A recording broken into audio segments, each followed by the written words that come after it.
Bienvenidos como estudiantes de la Universidad San Sebastián y aprendices de la terapia ocupacional. Hoy, gracias al ramo de Psicología General de nuestro estimado profesor Felipe Araneda, les hablaremos sobre el humanismo, qué es, cuáles son sus autores principales y en qué consiste la pirámide de este tema. Pero primero nos tenemos que presentar. Mi nombre es Florencia Olivares. Yo soy Valentina Alvarado Yugliano. Mi nombre es Bárbara Becerra Díaz. Yo me llamo Natalia Sánchez Torres. Yo soy Samari Fonsea Sáez. Y yo soy Maite Núñez Celis. Empecemos. ¿Qué es el humanismo? Autores dicen que el surgimiento de la psicología humanista fue en la década de los 60. La psicología humanista es uno de los varios enfoques que existen hoy en día, la cual pone énfasis en la importancia de la subjetividad de cada individuo y en lo importante que es que cada persona construya su propio significado de su vida. Considerada también como la tercera ola o la tercera fuerza de la psicología. En este enfoque se encontraban aquellos que se han sentido disidentes o rechazados de las fuerzas anteriores, debido a que planteaban asuntos más integradores y concebir al ser humano de manera integral. Este movimiento surgió como una reacción al predominio del psicoanálisis y el conductismo. La intención que tenían los primeros humanistas era llenar el vacío que dejó ambas psicologías.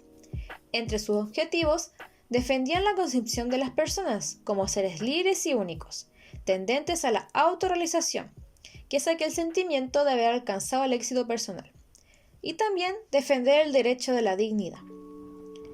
Los humanistas criticaban que el mecanismo del conductismo convertía al ser humano en un muñeco mecánico a favor de sus estímulos ambientales, que imposibilitaba el estudio humano. Por otro lado, el psicoanálisis reprochaba su irracionalismo o determinismo, que convertían a la persona en una víctima de sus oscuras motivaciones inconscientes y la dejaban anclado en el pasado. Se considera que el ser humano es como un todo, sabiendo que existen múltiples factores que intervienen en su salud mental y en su crecimiento personal. Se plantea que todos somos distintos tanto biológico como espiritualmente, de lo que uno siente y piensa. Este enfoque también propone un estudio del ser humano entendiéndolo como un ser consciente, intencional, en constante desarrollo y cuyas representaciones mentales y estados subjetivos son una fuente válida de conocimiento sobre sí mismo. Además, entiende que el comportamiento objetivable está causado por procesos mentales subjetivos, aspecto en el que difiere radicalmente con el conductismo. Esta perspectiva apostó por una visión más holística y menos centrada en lo patológico. Los terapeutas humanistas de esta época creían firmemente que las personas están intrínsecamente motivadas para autorrealizarse, para avanzar hacia sus propias metas y así alcanzar la sanación, la sabiduría o esa cumbre personal a la que cada uno aspira. Esta escuela se fundamenta en dos movimientos filosóficos. El primero, la fenomenología, en la que se apela a la experiencia intelectual y emocional como la fuente legítima de conocimiento. Y por último, el existencialismo, el cual propone una reflexión sobre la propia existencia humana. Ambos ponen el énfasis en la conciencia y la capacidad del hombre para decidir. Pensemos que estamos en una sesión de terapia humanista. El individuo que busca ayuda sería referido como el cliente, más que como un paciente, y el psicólogo sería un clínico. El clínico y el cliente se sentarían cara a cara en un ambiente relajado e informal, y la relación sería de apoyo y validación. El clínico podría repetirle al cliente, por ejemplo, lo que le oigo decir es que está nervioso por su próxima entrevista de trabajo. La creencia es que esto hará que el cliente se sienta aceptado y lo ayudará a encontrar las respuestas por sí mismo. Esto, según los humanistas, conduce a sentimientos de mayor confianza y autoestima. La idea es que a medida que los seres humanos se mueven por la vida, estos crecientes sentimientos de autoestima conducirán a la autorrealización. Existieron muchos autores que contribuyeron a la creación del movimiento social y múltiples corrientes que conforman la psicología humanista. Entre los más importantes e influyentes se destacan Carl Rogers, Abraham Maslow y Fritz Perls. A continuación, presentaremos a cada uno de ellos. Carl Rogers nace el 8 de enero de 1902 en Oak Park, Estados Unidos. Fue un destacado psicólogo estadounidense situado como el psicoterapeuta más influyente de la historia. Sus trabajos y metodología se basan principalmente en el estudio de la persona, entendiendo que en la conciencia del ser humano siempre late el impulso de desarrollar sus potencialidades hasta el límite de lo posible. Como Rogers, también existe otro autor que ayudó a darle aún más importancia al desarrollo y sedimentar la teoría humanista. Este autor sería Abraham Maslow, el cual nació el 1 de abril de 1908 en Brooklyn, Nueva York, Estados Unidos. Este hombre fue principalmente conocido por ser psicólogo, pero también fue reconocido como escritor, sociólogo y a su vez profesor de universidad. Además de ser todo lo antes mencionado, es considerado el padre del humanismo debido a su gran reconocimiento, el cual obtuvo debido a su pensamiento, en donde dejaba en claro que en su teoría se postula que el ser humano tiene el deseo innato de autorrealizarse, de formar su propio desarrollo personal y su crecimiento individual para llegar a ser quien quiere ser. Pero también este reconocimiento se debe a su trabajo y a su mayor proyecto, el cual fue inspirado en su propia obra llamada Una teoría sobre la motivación humana, y esta teoría la denominó como pirámide de Maslow. En esta, el autor jerarquiza estas últimas en función del grado de fuerza que tengan y observándose que según vamos supliendo las necesidades más básicas e imprescindibles para la supervivencia, van surgiendo otras cada vez más complejas. Al margen de dicha pirámide, realizó diversas contribuciones en base a su modelo, investigando, entre otros elementos, cada una de las necesidades y la importancia, no solo de satisfacerlas, sino del modo de hacerlo. La autorrealización personal, la diferenciación entre realidad y ficción, la homeostasis, el mantenimiento de la salud y el bienestar, los procesos superiores de conciencia y las relaciones humanas. Friedrich Fritz Perls nació en Berlín en 1893. Fue un estudiante de medicina, pero poco antes de que comenzara la Primera Guerra Mundial, interrumpió sus estudios. No obstante, esto no fue obstáculo para que prosiguiera con ellos. Así, en 1920 obtuvo el doctorado en medicina y se especializó en neuropsiquiatría. En 1926 se interesa por el psicoanálisis y comienza a estudiarlo en distintos centros e institutos, convirtiéndose así en psicoanalista. Por tanto, Fritz se interesó en la psicología psicoanalítica, aunque más adelante, en contraposición al psicoanálisis, Fritz creó la terapia Gestalt. Esta terapia, ubicada dentro de la corriente humanista, se caracteriza por no estar hecha exclusivamente para tratar enfermedades, sino también para desarrollar el potencial humano. Este autor introduce perspectivas muy interesantes y útiles en el campo del crecimiento personal. El objetivo de la terapia Gestalt es ayudar al paciente en su problemática, haciéndole más consciente de cómo ha llegado hasta el punto en el que se encuentra y cómo aprender a hacerlo de otras maneras, devolviéndole la capacidad de elegir qué opción quiere tomar para afrontar la vida, ampliar el campo de posibilidades y dejar de reducirla a una o unas pocas opciones, como adicciones, depresión, ansiedad, entre otras.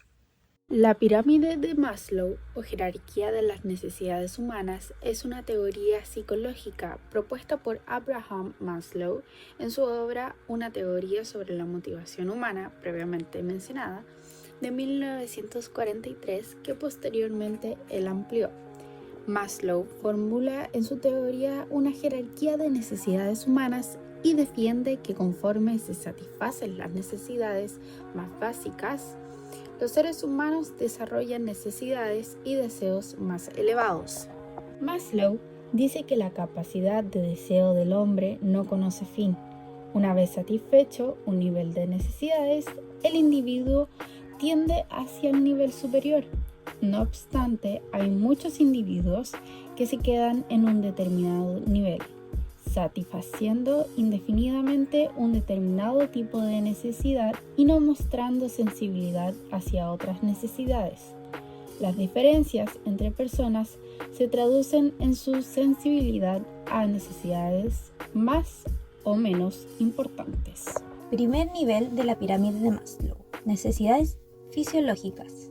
Estas son las más básicas y obligatorias para la supervivencia del individuo.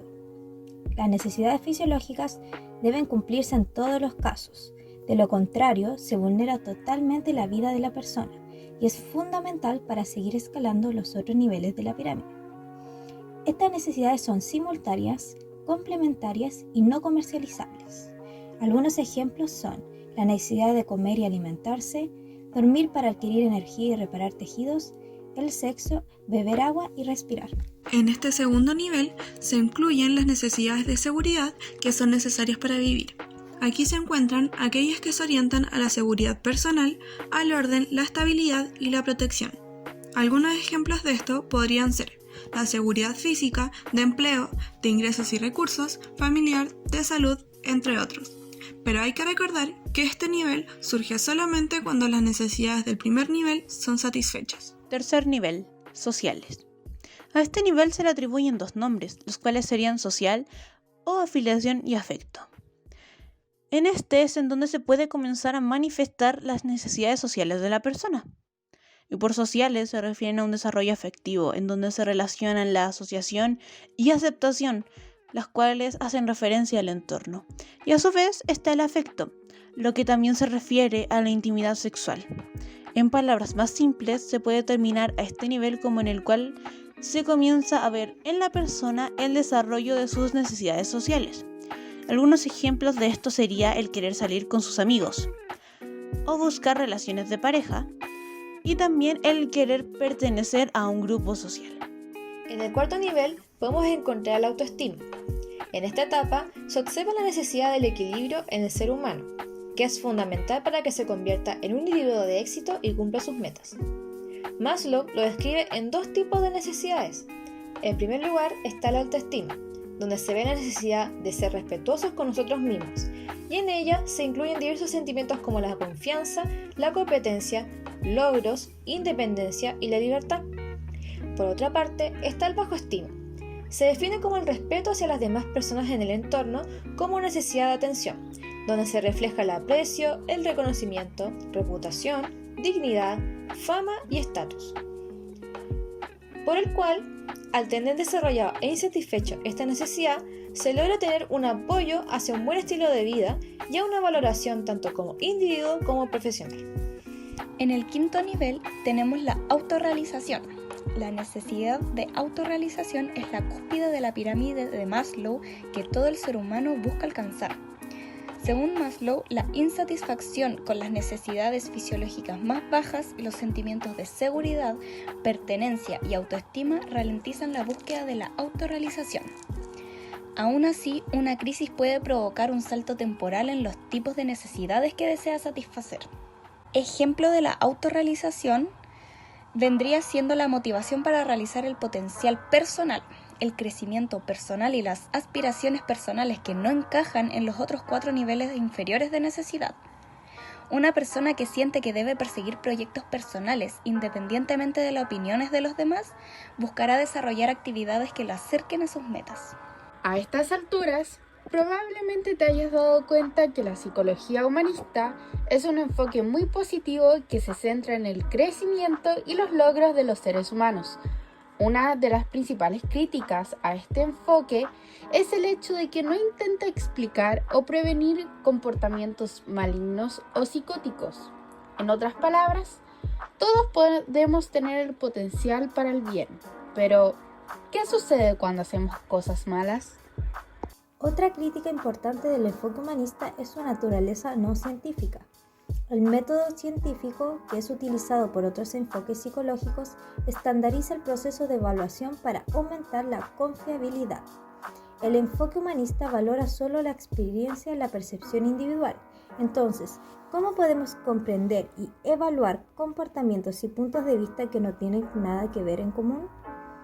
Con miles de millones de personas en el planeta, eso equivaldría a miles de millones de perspectivas únicas para tratar de comprender. Por lo tanto, muchos critican el enfoque humano por ser demasiado sensible y no suficientemente científico. La crítica final que discutiremos está dirigida al impulso del enfoque humanista hacia la autorrealización. Si todos trabajamos individualmente para lograr logros y aumentar los sentimientos de la autoestima, ¿no nos volveremos un poco egoístas? Los críticos de este enfoque encuentran fallas en este enfoque en el individuo porque los humanos no existen en el vacío.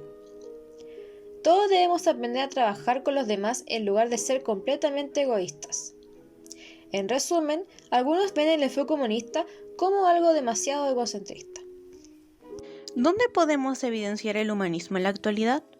La influencia del humanismo se puede evidenciar en la minoría estable de psicólogos que se declaran a sí mismos como humanistas, y la presencia de algunos de sus principios que fueron llevados a cosas más cotidianas y cercanas para nosotros, ya que estaría presente en los campos de educación y también en los estudios sobre el efecto de la relación entre terapeuta y paciente a la hora de la realización de las terapias.